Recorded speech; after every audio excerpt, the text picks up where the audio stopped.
SMA kan meraih cita dengan beasiswa. Sebelumnya kenalin, aku Rahma dan aku juga sendiri ditemani oleh rekan saya, aku Maya. Di tengah kami juga sudah ada narasumber yang sangat luar biasa, yaitu Teh Ririn. Halo Teh Ririn. Halo. Teh Ririn ini merupakan penerima beasiswa LPDP dalam negeri tahun 2023. Sebelumnya, gimana nih kabarnya hari ini Teh Ririn? Alhamdulillah baik Teh. Kita gimana kabarnya? Baik juga. Gimana Teh Maya? Alhamdulillah baik. Teh Rahma gimana? Baik juga. Sebelumnya nih karena Teh Ririn dari Nangor ya jauh-jauh buat datang ke sini. Gimana nih Teh perjalanan dari Nangor ke sini yang cuaca hari ini kan panas banget gitu Teh? Alhamdulillah masih adem sih naik damri. Dan damri naik dari Nangor ke DU langsung ke DU lalu terus ke sini ya lumayan lah. Kira-kira perjalanan dari sana ke sini berapa jam Teh? Tadi seharusnya 1,5 jam, cuman dari DU ke sini ya Macet ya? Iya, baru jauh Bandung semacet. Ya sibuk lah. Iya, biasa itu nggak Hidup kalian sehari-hari. Iya, betul. Oke, sebelum kita ngobrol-ngobrol dan sharing-sharing hari ini, boleh Teh perkenalan dulu buat memperkenalkan Teh Ririn ini siapa sih ke Sobat Ami semuanya? Oke, halo Sobat Ami.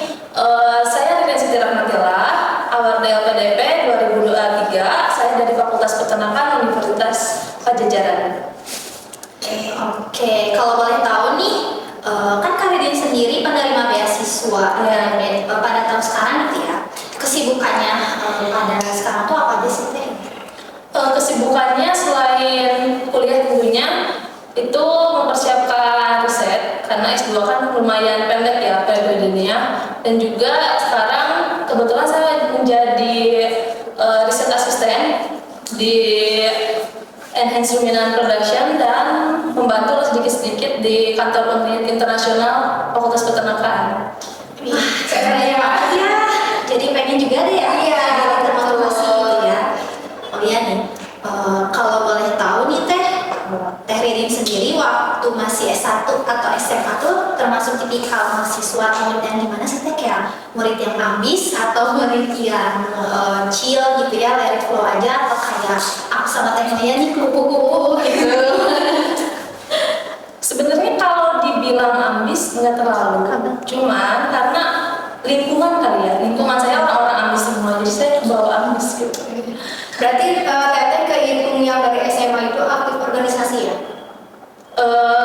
Bisa dibilang nggak terlalu aktif juga sih, tapi kayak satu periode ikut satu organisasi ya, biar nggak sepi banget gitu ya. Iya, mungkin organisasi tersebut juga jadi salah satu bekal ya Teh buat Teteh meraih kayak beasiswa sekarang ini. Mungkin persiapannya dimulai dari SMA juga Ya. Atau apa sih Teh? Hal apa aja sih yang dulu Teteh persiapin buat daftar beasiswa LPDP? Oke, kalau bicara mengenai dari organisasi dulu ya, awal saya ke Fakultas Peternakan itu kan saya berasal dari SMA yang nggak terlalu terkenal ya. Jadi saya nggak ada temen dan saya coba buat ikut organisasi. Salah satunya Mahasiswa English Unit.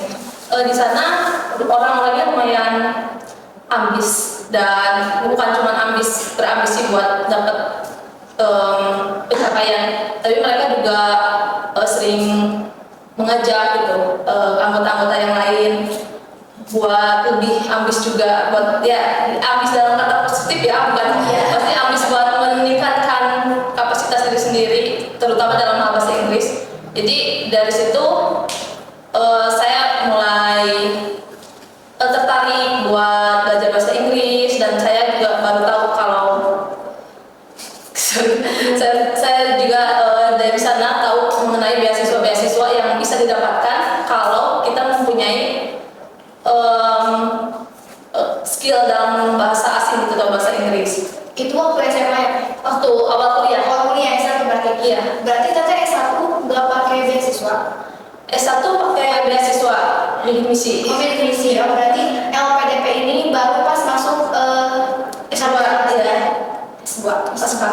Nah, kira-kira motivasi apa sih Teh yang dulu Teteh punya sehingga Teteh itu punya perasaan aku harus ikut LPDP nih, aku harus daftar LPDP? Ada nggak sih Teh Teh motivasi tersendiri yang dulu memicu semangat Teteh buat ikut LPDP? Sebenarnya tujuan saya awalnya itu pengen LPDP luar negeri, karena dari akhir itu saya mengenal banyak kating-kating yang akhirnya berhasil di luar negeri. Saya pengen ikut juga, tapi selain itu juga saya pengen kuliah lagi gitu, karena selain saya dari beasiswa bidik misi sebelumnya, dan itu juga menunjukkan bahwa keadaan keluarga saya kan nggak terlalu baik. Dan kata dosen saya itu, salah satu dosen saya sering menyebutkan kalau salah satu cara untuk mencapai kesuksesan yang paling pasti itu dengan pendidikan. Jadi saya berusaha buat meningkatkan level hidup saya dengan mengikuti LPDP, karena LPDP itu salah satu beasiswa yang paling menjamin lah kepada awardee-awardeenya dibanding beasiswa yang lain. Oke, kalau boleh tahu nih kan Teh Ririn sendiri dari S1 udah ikut beasiswa ya. Pasti perlu nih ada persiapan nih Teh sebelum buat ngikutin beasiswa, maupun beasiswa LPDP ataupun beasiswa bidik misi ya sorry. Pasti ada persiapannya tersendiri gitu. Apa sih Teh yang harus dipersiapin? Persiapan mungkin tergantung beasiswanya ya. Bagi contoh kalau LPDP, kan LPDP ada syarat yang pasti nih, darah IPK, terus ada TOEFL-nya. Ya pertama saya mengejar dulu IELTS-nya. Waktu itu nggak TOEFL yang ngambilnya IELTS. Ngejar dulu IELTS-nya, sambil ngejar IELTS saya berusaha buat nge-reach para awardee dari beberapa beasiswa, karena waktu itu gak cuma targetnya gak cuma LPDP, ada AS, Turki Buslari, Avenue, dan juga G20. Saya coba nge-reach beberapa awardee yang dimana bisa nge-mentorin saya. Nah, kebetulan saya dapatnya mentor itu teman saya yang satu fakultas dan pernah satu kontrakan juga, tapi dia LPDP dalam negeri. Tapi meskipun LPDP dalam negeri, dia membantu saya buat persiapan LPDP luar negeri, termasuk mengoreksi esai. Jadi selama kurang lebih dari awal lulus sampai jadi awal itu 1,5 tahun, itu ya gitu, antara belajar bahasa Inggris atau koreksi esai, terus latihan wawancara juga, terus ngobrol-ngobrol sama awardee lain tentang kehidupan pasca sarjana, ya seperti itu. Ternyata lumayan ya waktu persiapannya juga setahun setengah ya Teh. Iya. Pasti setiap beasiswa itu mungkin persiapannya beda-beda juga ya Teh. Nah tadi kita dengar juga dari Teteh itu ngikutin beberapa beasiswa dan gagal. Nah kira-kira hal apa sih yang bisa bikin Teteh bangkit gitu dari keterpurukan atau dari kegagalan tersebut sehingga Teteh bisa mencapai di level sekarang menerima LPDP dalam negeri gitu? Karena balik lagi ke tujuan awal ya, mungkin karena saya pengen ningkatin level hidup saya gitu. Ningkatin kapasitas diri saya. Jadi meskipun saya gagal, ya coba lagi. Selain mencoba lagi, tentunya dievaluasi dulu kegagalannya itu karena apa, baru coba lagi, evaluasi lagi, gagal lagi, ya coba lagi, gitu aja terus. Karena kegagalan tuh enggak cuma kegagalan, jadi itu bisa jadi pelajaran bagi kita buat kita evaluasi kekurangannya apa nih, yang bisa kita perbaiki apa nih. Jadi sekarang baru ya karena kan katanya kegagalan itu di saat kita tidak mencoba sama sekali ya Teh. Nah aku pengen tahu nih Teh, kan biasanya kalau LPDP itu identik sama luar negeri Teh. Ya. Biasanya yang dapat LPDP itu mereka lanjut kuliahnya itu ke luar negeri. Nah apa sih Teh perbedaan LPDP dalam negeri dan LPDP luar negeri? Oke, kalau saya kan pernah ikut LPDP luar negeri juga, yang salah satu yang gagal itu. Perbedaannya mungkin kalau dari persyaratannya dulu nih. Kalau dari persyaratannya itu adalah dari syarat bahasa Inggrisnya. Kalau ke luar negeri itu skornya lebih tinggi. Tentu yang ke luar negeri harus membuktikan bahwa dirinya punya skill yang cukup buat survive di luar kan. Terus selebihnya sih nggak beda jauh. Kita dikasih uang saku, dikasih uang riset juga, tuition fee aman. Sebenarnya nggak terlalu jauh sih bedanya antara di luar beasiswanya. Ternyata maksudnya tuh kayak persyaratan itu sama aja gitu ya, cuma Iya. lebih kayak ditonjolinnya di bahasa Inggrisnya kalau untuk yang di bahasa Inggris. Iya, dari bahasa Inggrisnya, dan juga kalau kata reviewer tuh saya pernah dinasihati gitu. Kalau yang dilihat itu selain dari skill bahasa Inggrisnya juga dari skill survive-nya. Karena di negeri orang beda. Harus ini kuat mental dan fisik. Iya. Nah, mungkin tadi kan Tera udah tanya terkait persiapan Teteh dulu ya waktu daftar beasiswa LPDP. Nah, ada nggak sih Teh tips atau apa ya persiapan yang bisa Teteh share buat teman-teman kami semua, buat sobat kami semua? Kira-kira mereka nih yang dari jenjang SMA atau misalkan mereka nih lagi kuliah dan nanti berencana buat S2 LPDP juga, ada nggak sih Teh persiapan atau tips khusus yang harus mereka persiapan dari sekarang? Lebih kayak ke strategi Strategi. Mungkin kalau yang bagi yang sambil kuliah itu cari-cari waktu buat mempersiapkan dari sekarang, baik dari skill bahasa Inggrisnya ditingkatin lagi, lalu harus update mengenai beasiswa tersebut, karena kan tiap tahun berubah-ubah ya, dan kadang tidak terprediksi, jadi harus selalu up to date terhadap beasiswanya, dan juga banyak latihan, baik itu latihan menulis esai, terus jangan lupa berdiskusi juga dengan keluarga dan teman-teman, khususnya dalam circle terdekat, karena kalau kita ingin dapat beasiswa terutama ya, atau kita mau pasca sarjana itu di umur yang gimana ya, lebih dari 20 tahun kan, itu bakal banyak sekali godaannya. Jadi sebisa mungkin circle-circle terdekat itu mendukung kita untuk mencapai apa yang kita inginkan gitu. Jadi lingkungan juga emang berpengaruh banget ya Teh ya, buat kita lebih semangat buat ikut beasiswa gitu ya. Kalau boleh tahu nih Teh, cara buat meyakinkan pihak yang memberikan beasiswa ke Teh Ridin itu seperti apa gitu. Jadi kan pasti otomatis yang memberikan beasiswa ke Teh Ridin itu pengen dapat feedbacknya juga dari Teh Ridin. Cara meyakinkan kepada pihak lembaganya tersebut tuh kayak gimana gitu? Meyakinkan sebelum pas kita interview atau cara mempertahankan beasiswa tersebut. Yang pertama mungkin kita ikutin peraturannya. Peraturannya dari segi PK-nya, terus juga kalau beasiswa LPDP tentunya kita kalau udah jadi awardee, udah lulus, nggak boleh kabur. Harus mengabdi. Lalu harus lulus tepat waktu juga, dan juga jangan istilahnya mengecewakan lembaga pemberi. Jadi kita harus menjaga nama baik lembaga pemberinya. Kalau dari LPDP luar negeri sendiri kan mengharuskan banget kalau misalkan lulus harus mengabdi kepada negara gitu ya. Nggak boleh kabur kan tadi dari sini soalnya dari sendiri. Kalau untuk yang di dalam negeri sendiri ada hal lain nggak terkait kayak mengabdi kepada negara atau yang lain gitu? Kalau mengabdi kepada negara ini sama 2 plus 1. Jadi kalau kita kuliah 2 tahun, 2 kali 2 tambah 1 5 tahun itu harus mengabdi. Baik itu mau dari luar negeri, dalam negeri. Karena sebenarnya mau dalam negeri mau luar negeri juga kita kan dikasih fasilitas yang sama gitu. Cuma bedanya mungkin dari nominal doang, yang dimana nominal itu berdasarkan ke tempat kita buat belajar juga kan. Jadi disesuaikan itu. Jadi meskipun kita di dalam negeri, ya jangan habis lulus kerja di luar negeri tanpa seizin LPDP gitu.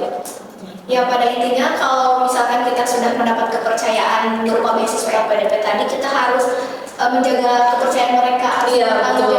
Ya Teh intinya. Nah Teh, kan pastinya ya di setiap daftar beasiswa atau daftar kuliah pasti kita dihadapkan dengan kesulitan atau hambatan ya Teh. Nah waktu sebelum Teteh daftar LPDP, ada nggak sih Teh hambatan yang Teteh hadapin gitu atau kesulitan yang Teteh hadapin saat pendaftaran? Tentu ada. ada dari diri aku sendiri, terus sama dari pihak luar. Kalau dari diri aku sendiri, kadang karena beberapa kali gagal, ada rasa kayak bisa lihat ya, maksudnya itu mempengaruhi kecewa sama diri sendiri, terus nggak yakin, bisa nggak sih, terus lihat orang lain udah berhasil, ada perasaan iri, terus ada perasaan juga ketika kita lagi mengejar beasiswa buat pascasarjana, lihat teman kita yang udah lulus, dia dapat pekerjaan yang gajinya gede, ada sempat iri juga, pengen juga gitu, tapi ya balik lagi ke tujuan. Itu kalau tantangan dari diri sendiri. Kalau tantangan dari luar tuh banyaknya kayak mungkin kayak dari tetangga, oh belum kerja sih gitu, mau ngejar apa, terus kadang di kita tuh kan masih ada stereotip kalau perempuan tuh gak usah tinggi banget.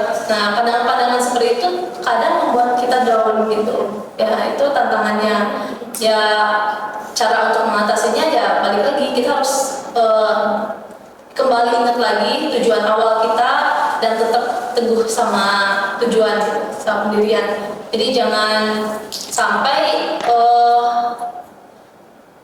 yang apa namanya itu permasalahan atau tantangan-tantangan tadi tuh, jangan sampai tantangan-tantangan tadi tuh membuat kita malah jadi lupa sama tujuan.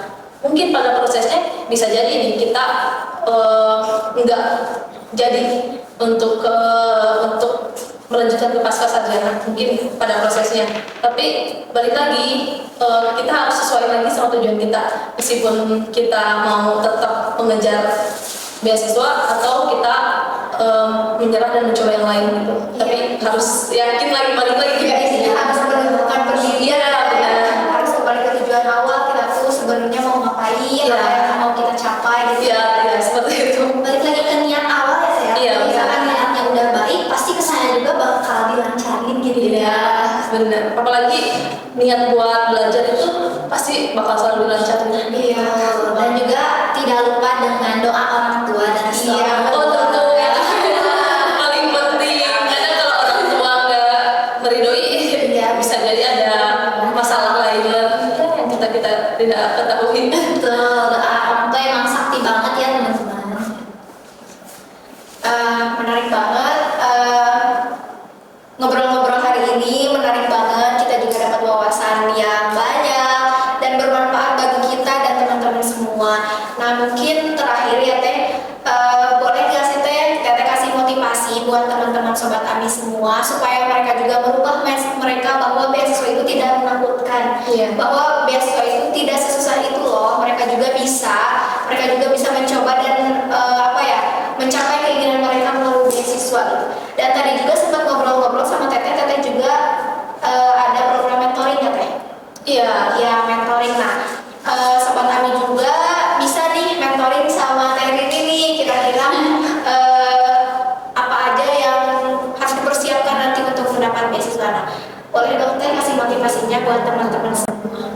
Oke, buat teman-teman terutama yang mau melanjutkan ke pascasarjana melalui beasiswa LPDP, teguhkan lagi apa yang ingin dicapainya, ingat-ingat terus tujuan itu, dan tetap berusaha, jangan patah semangat, karena kita nggak tahu kapan kita akan dipertemukan dengan tujuan kita tersebut.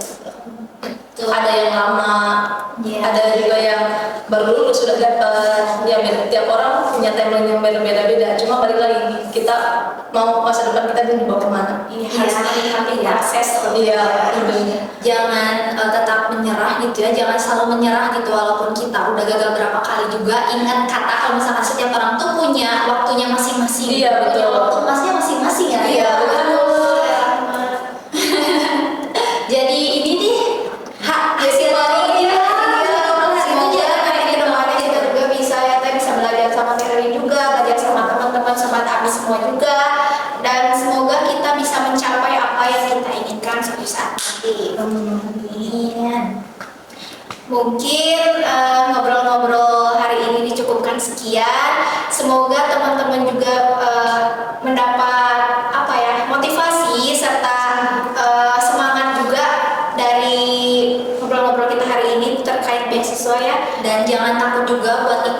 beasiswa ya, walaupun untuk pengalaman yang kali pertama, tapi kita juga harus semangat gitu, jangan takut gitu. Yang penting udah mencoba dulu aja gitu ya. Ririn juga semangat teruskan dulu ya. Pas tumbuh gitu Ririn juga. Mungkin dari episode kali ini dicukupkan. Saya Rahma, Saya Maya. Saya Ririn.